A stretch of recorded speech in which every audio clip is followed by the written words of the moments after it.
Hey, this is Herr Nox from Canada, and you're listening to Brutally Delicious.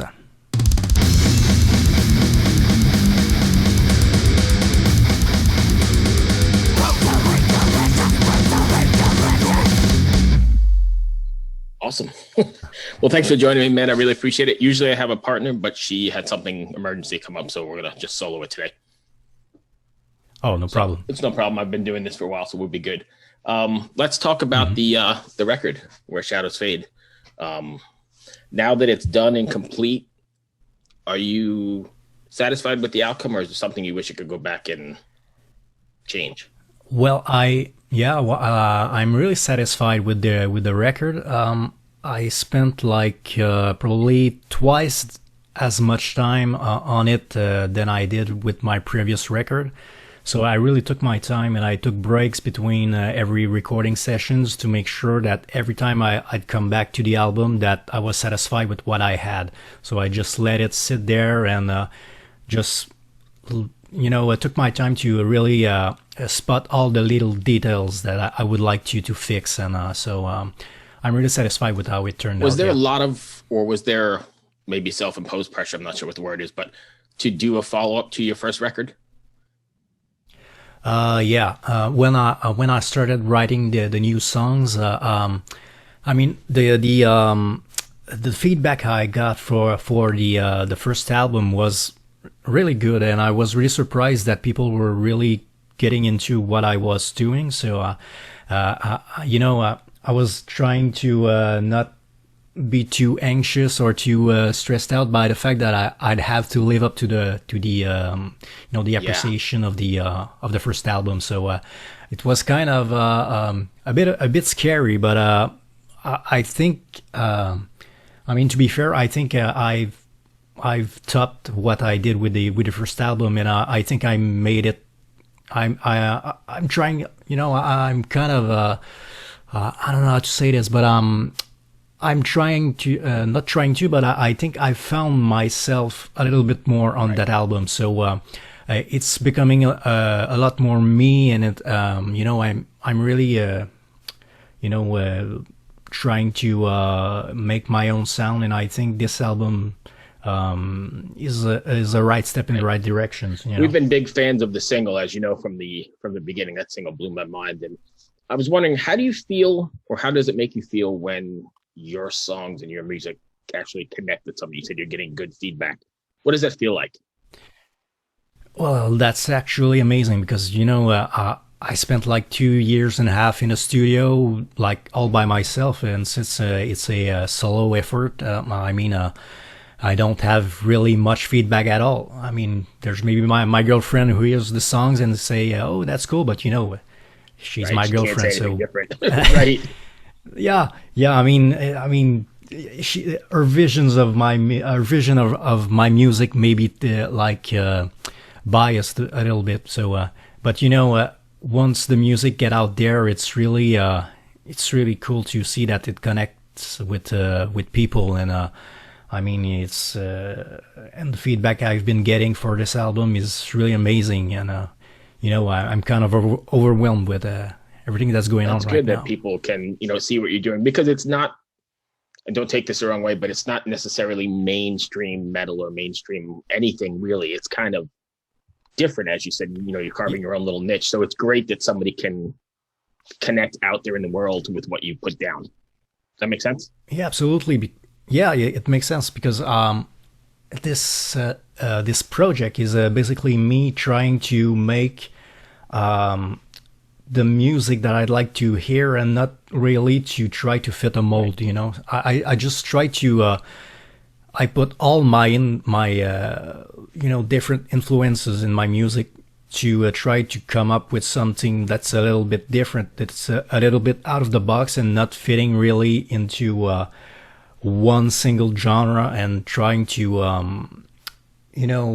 emulate what other bands are doing. I'm trying to do my own thing, and I know it's not it's always super hard for me to pinpoint what's the actual style of music that I do. So when people ask me, your music, you're a musician, and what kind of music do you do? And I'm like, let me let me try to find out what is it, because there's metal, there's goth, there's rock, there's progressive, there's a bit of Industrial. new wave, yeah, industrial. There's like so many different things that because I mean, at the core, I'm a music fan, so I listen to a wide variety of Right. genres. So I try to, well, it all those different styles of music like molded my interpretation Sure. of me as an artist. So Did you ever think that, or was it ever a thought in your head that, maybe this isn't mainstream and is not going to be accepted airplay wise, or, widespread, or do you just write the song, write the record for you and then see how everybody interprets it? yeah, absolutely. Well, that's the whole point, I think, of this project, because I've been in some other bands before, and we were necessarily trying to be mainstream, but we were trying to maybe fit a little more into a specific genre. So, but with this project, I just told myself I'll just do whatever I want to do. I'll just, and the songs that will come out of this will be who I am as an artist, and not necessarily who I'd like to be, or who what type of appeal I'd like to receive. So I mean, there's like one of my greatest influences is David Bowie, and I think he always struck me as someone who would go really out of the box, and would do stuff like he intends to. He was just trying to make music like everybody else. He would just like do what he wanted to do. So, and that's the uniqueness and the I think the how could I say this, the uniqueness, and also the feelings that you get, the feeling, because if you do something that's perfect, I mean, I don't think it will last in Right. time. But if you do something that has a little bit of more, like maybe imperfections, or a little bit more personality, I think that's when it becomes more memorable. So that's kind of what I'm That trying to also do. puts you in sort of a more vulnerable position, correct? Because Hmm. you're spilling your guts into your art, and I guess that's what art really is at the core. You're spilling, and you're just hoping to make that connection because you're not really sure, right?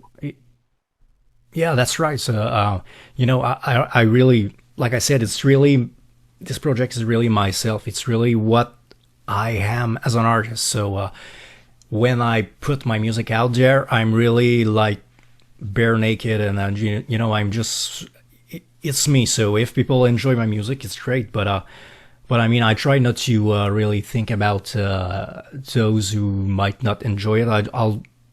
I do my music, and if Right. people enjoy it, well, that's great, and I'll keep doing it for them, and I'll keep doing it for That's a myself great too. attitude. Is there a message or something you want your fans to walk away from after listening to the new record, Where Shadows Fade? Well, the album dealt with a lot of what was going on in the world back in the last 4 years of the American Mm-hmm. presidency, and all that, the police brutality, the racism, and all that stuff. So, and what the album dealt with a lot of these issues, and I was kind of, I don't know. I don't know how to say this, but I was kind of sick of the state of the world, and it was like becoming a big Mm-hmm. dystopia. So, it's an album that tries to, you know, tell people to be more empathetic, and tell people to, it's kind of a dark album, but at the same time, it has a positive message. So, it's trying to, I don't know, trying to tell people to lighten up, to be more empathetic, and also, like, there's the last song on the album, which is called Burning, is about the death of the ego, and trying to let go of the individuality of, to be more like open, and to be more accepting of the Right. world. I think it's always been the case that music has kind of been the impetus for change, or the? I mean, look at the '60s. You know, with all that stuff Mhm. going on in the '70s, there was music that was, or music was sort of right in line with it all, and that makes sense that you're doing stuff like that too, because you know the situation we're in. I think it kind of goes hand in hand, right? Yeah, exactly. Because I mean, society. We're all part of a society. So so that's everyone is impacted by what's going on in the world. So and it's the same thing for pretty much all types of art. Like movies and all that stuff. There's always like a it's always like an echo of the society at the Right. time. How did you get involved with Lindsay? Well, we've been friends for well over 10 years, maybe almost 15 years. We met on MySpace, Yeah, and that's funny. uh, yeah, we met on MySpace. I was with my previous band, and she was in Mary and Yeah, the I've been Black friends with Lamb, her which since that was as well. They've also done a few things. They did a few things for me way back when.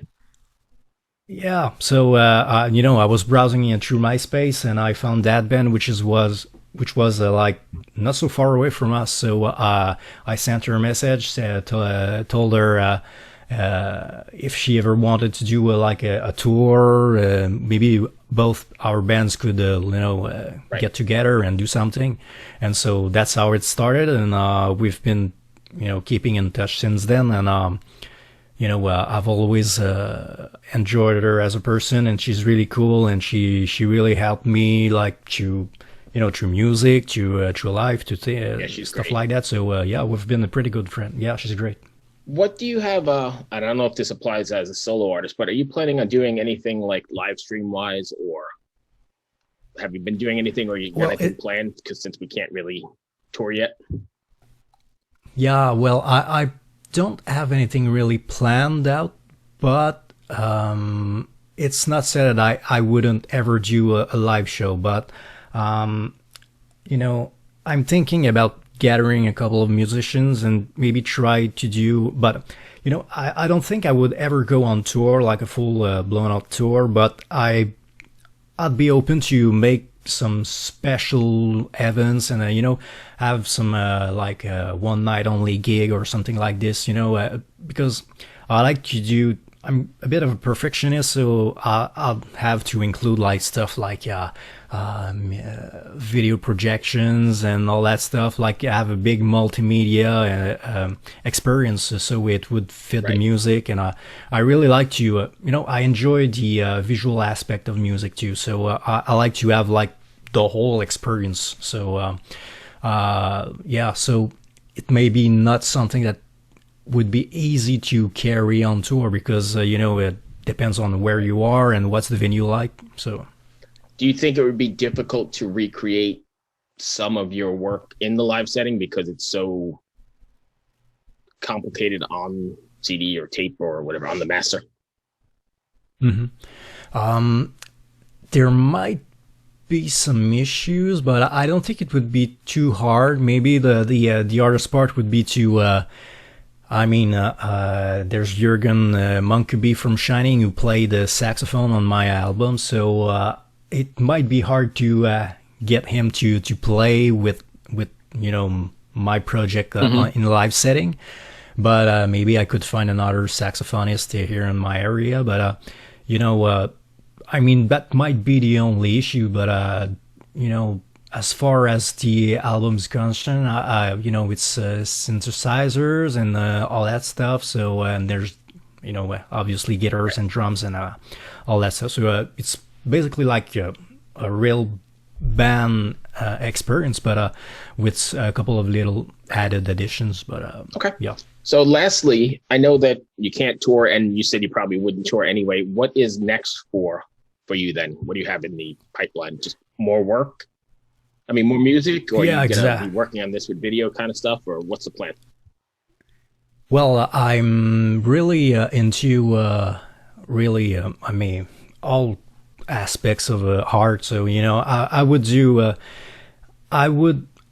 I'm talking with someone at the moment, but I can't say a lot about it. But we're planning to maybe do like a graphic novel, something or some kind of thing like this. So I'll probably draw the artwork, and also I like to do videos. I directed and edited my all of my music videos. Nice. So that's something too I'd like to make more of, and also I can't wait to get back to writing music because you know once I release an album, it's like, to me it's almost like, all right, it's done, it's in the past, and I'm almost immediately looking forward to start working on new music. So I'm kind of getting the itch again to start writing music. So I know I said that was the last one, but I've got one more for you.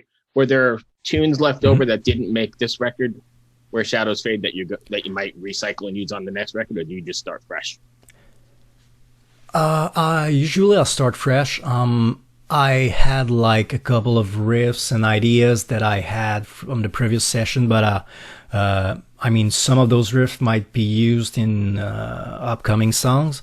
There was one song that I thought it started really well, and I think it would be like a really catchy tune, but I just wasn't sure how much time I'd have to put in that song to make it like perfect, or like the way I wanted to. So I might be getting into that song a little more, and but usually I start really fresh, on a fresh slate, and try to come up with new stuff. Thank you for taking the time. I appreciate it.